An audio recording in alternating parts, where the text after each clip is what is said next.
My channel आकांक्षा जनी। आज guys मैं सेकंड ब्लॉग लेके आई हूँ। सोचा आप लोगों को यहाँ की दूसरी स्पेशलिटी बता दूँ। तो आज हम लोग जा रहे हैं कहीं, कहाँ जा रहे हैं ये आप लोगों को नहीं बताऊँगी, ये सरप्राइज़ है। वहाँ पहुँच कर ही आपको दिखाती हूँ। और गाइस सबसे पहले मैं बता दूँ कि आपको पता है टाइम क्या हो रहा है। एक सेकंड में आपको दिखाती हूँ। ये देखिए गाइस, टाइम हो रहा है 6:20 होने जा रहा है। तो टाइम आपने देखा, तो अर्ली मॉर्निंग है। मैं अर्ली मॉर्निंग उठ गई थी और मैं फ्रेश हो गई हूँ, रेडी हो गई हूँ कहीं जाने के लिए। तो गाइस अभी मेरे घर में सब लोग सो रहे हैं, बस मैं जग रही हूँ और मेरे हस्बैंड मुझको ले जाने के लिए।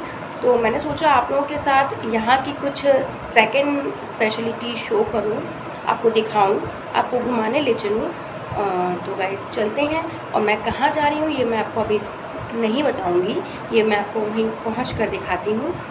तो चलते हैं फिर। तो गाइस हम लोग आए हैं बलदाऊ जी महाराज जी के मंदिर में। जी हाँ, मैं आप लोगों को यहाँ के दर्शन कराना चाहती थी। ये एंट्रेंस का गेट था, हम लोग अंदर चल रहे हैं। बड़ा ही प्यारा मंदिर है गाइस, और ये काफ़ी पुराना मंदिर है और बहुत कुछ मैं आपको इसके बारे में आज बताने वाली हूँ। ये एंट्रेंस में बहुत ही प्यारा गार्डन टाइप का बना हुआ है। इसको बहुत पास से मैं आप लोगों को लौटते टाइम दिखाऊंगी। अभी हम लोग सीधे चलते हैं पहले मंदिर में भगवान के दर्शन करते हैं। उसके बाद मैं आप लोगों को इसके बारे में बताऊंगी। गाइस यहाँ पे बहुत ही प्यारी कारीगरी की गई है, बड़ा ही आनंद आता है यहाँ पर। तो आइए चलते हैं।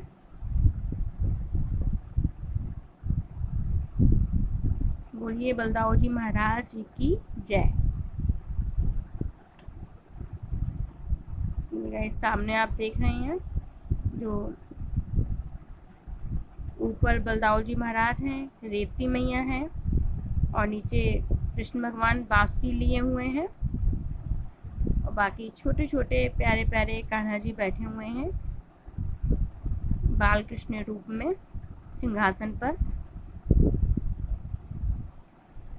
इसके पीछे भी गाइस हमारे पूर्वज हमें एक स्टोरी बताते हैं।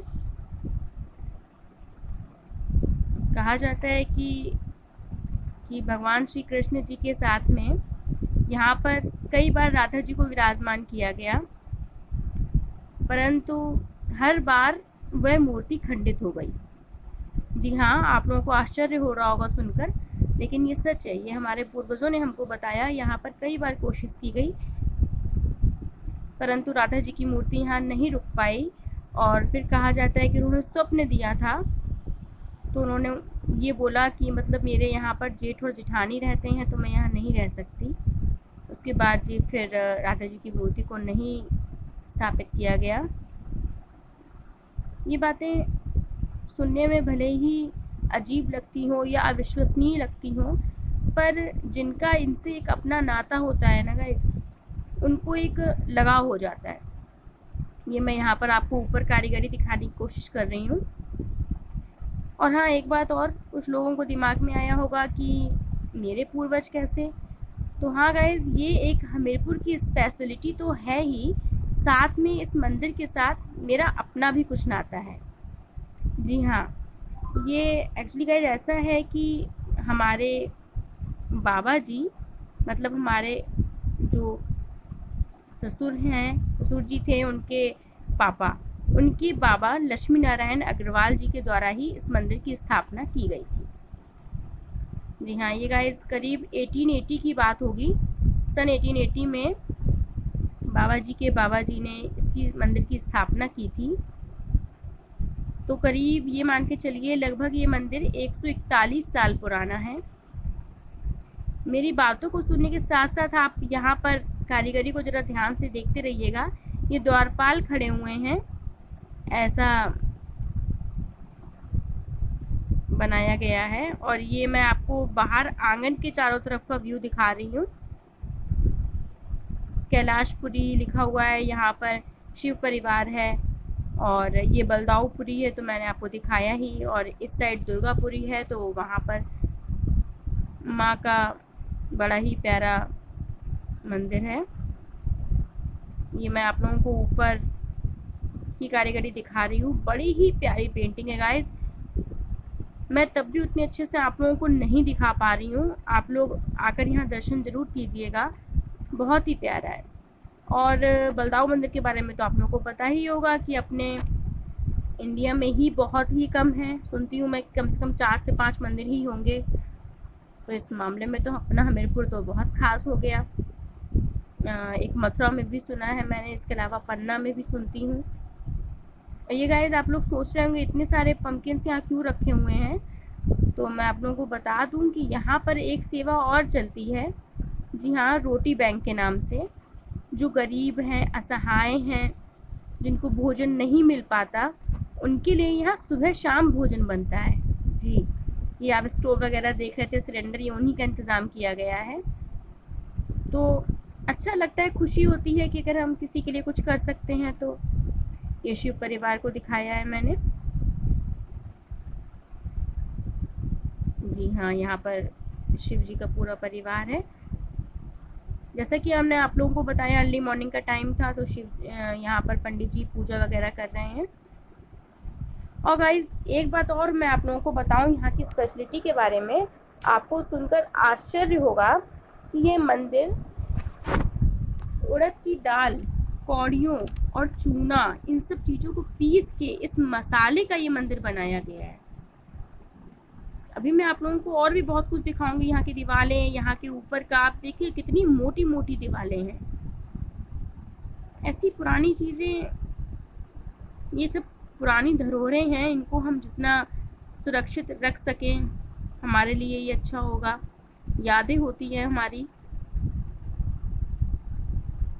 ये यहाँ पर मैं गाइस आप लोगों को पत्थर दिखा रही हूँ, जहाँ पर आप नीचे देख रहे हैं लिखा है लक्ष्मी नारायण वास इटावा खास।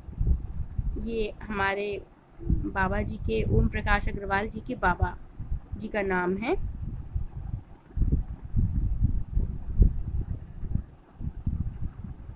मौका मिले तो ज़रूर आइएगा यहाँ पर आप लोग दर्शन करने, अच्छा लगेगा गाइस। और पता है यहाँ पर एक शीतल वातावरण सा रहता है, पता नहीं, एक ठंडक टाइप की रहती है, और मतलब शांति मिलती है। सच में विश्वास कीजिए, एक बार आके देखिए आप लोग, बड़ा ही आनंद आता है।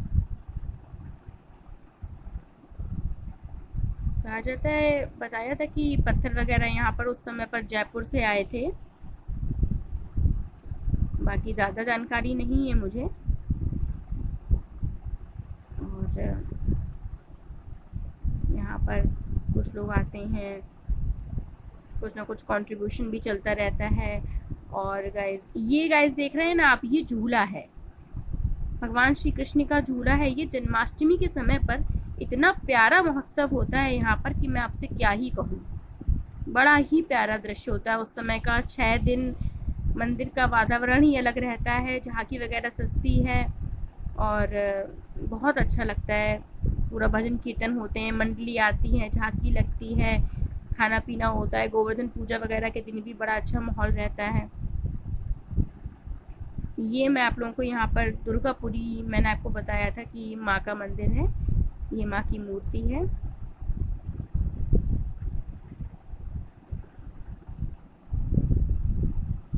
इनके साथ बहुत लगाव है हमारी माँ को।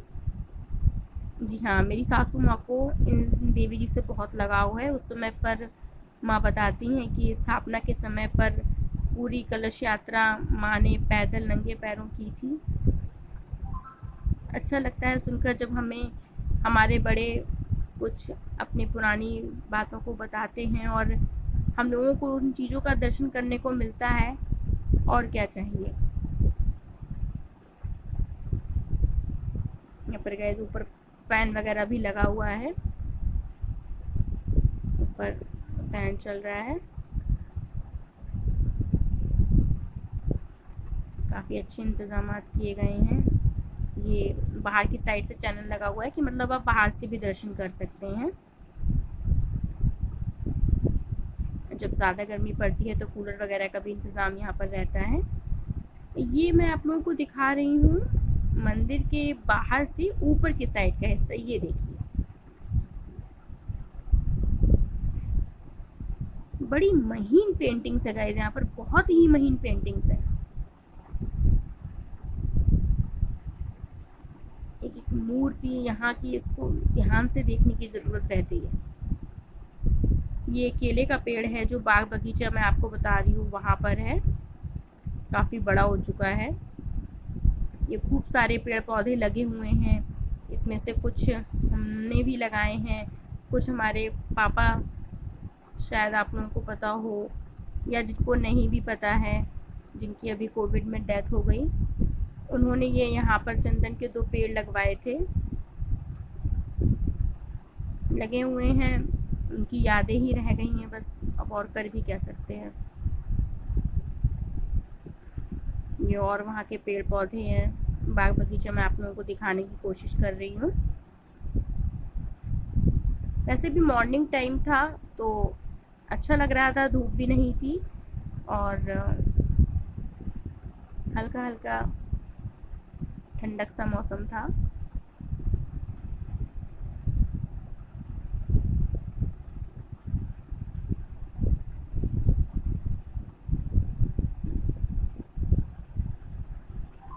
हरियाली है, अच्छा लगता है, मन शांत हो जाता है जब कभी मन उदास हो या कोई परेशानी हो। ये मैं गाइस ऊपर आई हूँ छत पर, जी मंदिर की छत पर। ये देख रहे हैं आप कितनी मोटी मोटी दीवारें हैं, बहुत ही मोटी दीवारें। आफ्टर ऑल इसकी खासियत ही अलग है। जब मुझे पता चला ना गाइस, तो मुझे तो बहुत ही आश्चर्य हुआ कि अच्छा ऐसा भी हो सकता है। मतलब मुझे इस बारे में पहले नॉलेज नहीं थी कि मतलब ये उड़द की दाल, कौड़ियाँ, चूने, इन सब चीज़ों को पीस कर इन मसालों के द्वारा इस मंदिर का निर्माण किया गया है। अच्छा लगा सुनकर, कुछ स्पेशल है। ये मैं आप लोगों को पूरा चारों तरफ से घूम कर व्यू दिखा रही हूँ। ये गाइस पुराने समय का रथ है, उसका पहिया वगैरह रखा हुआ था, तो मुझे ऐसा लगा कि इसको भी वीडियो में कैप्चर करना चाहिए, आप लोगों को दिखाना चाहिए। ये गाइस आप देख रहे हैं लोहे के 2 कुंडे टाइप के लगे हुए हैं। ये यहाँ पर पहले मेरी माँ बता रही थी कि कुआं था, यहाँ से पानी खींचा जाता था। बाद में फिर सब हट गया तो कोई बात ही नहीं है। ये गेट टाइप के लगे हुए हैं।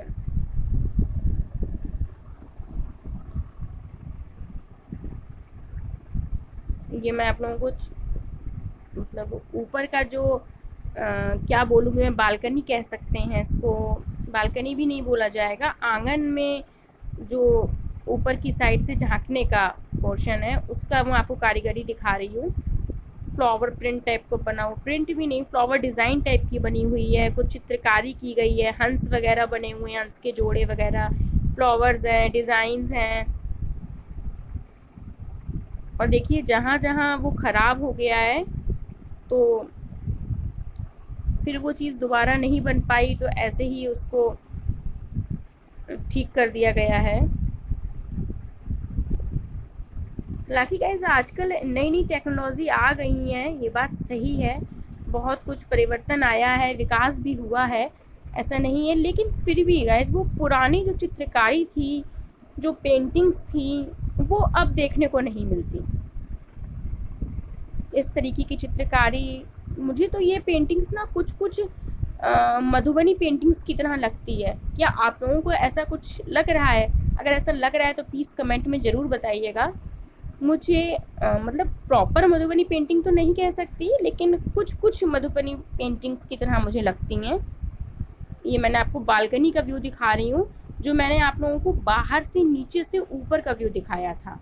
जी हाँ, ये ऊपर की बालकनी है, वहाँ पर ये पेंटिंग बनी हुई थी, मुझे बड़ी ही प्यारी लगी, तो मैंने कहा इसको भी मैं शूट कर लेती हूँ। ये देखिए बांसुरी लिए हुए बजा रहे हैं, लीव्स वगैरह बनी हुई हैं। वाह भाई वाह, बहुत ही प्यारा। यहाँ पर मैंने देखा green, orange, blue, white colour का यूज़ ज़रूरत से ज़्यादा किया गया है, काफ़ी ज़्यादा यूज़ किया गया है। अच्छा लगता है, बहुत ही प्यारा कॉम्बिनेशन है। पिकॉक कॉम्बिनेशन कह सकते हैं आप, I think green and blue.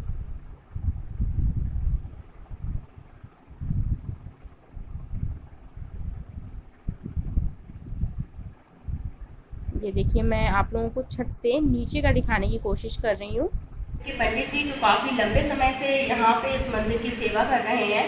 तो पंडित जी, मैं आपसे जानना चाहूँगी इस मंदिर के विषय में कि आपको यहाँ पर सेवा करते हुए कुछ अनुभव हुआ हो, या कुछ भी जो भी आप इस मंदिर के विषय में हमें बताना चाहें तो प्लीज़ बताने का कष्ट करें।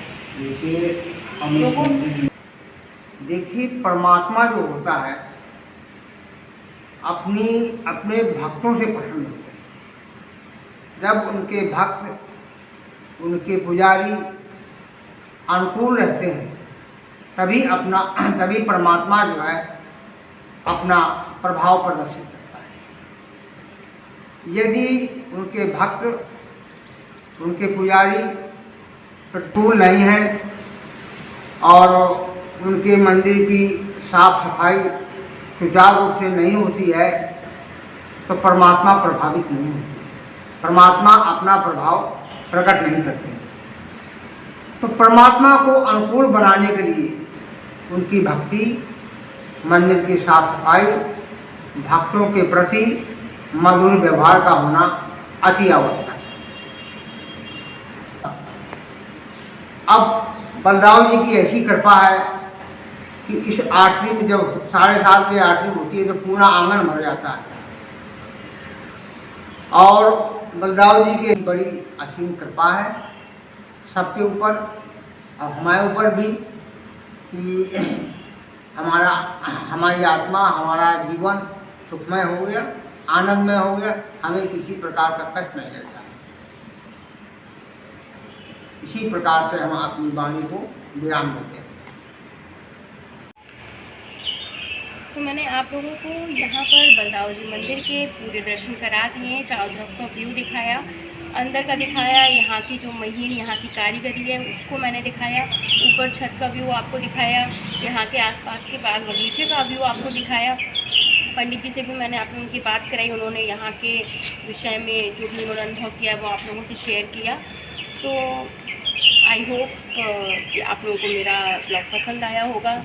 तो प्लीज़ गाइज ऐसे ही मत जाइएगा, इस वीडियो को लाइक ज़रूर कीजिएगा, सब्सक्राइब भी कीजिएगा और अपना प्यार हमेशा ऐसे ही बना रखिएगा। थैंक यू गाइज, खुश रहिए, स्वस्थ रहिए, मस्त रहिए। Thanks for watching, bye.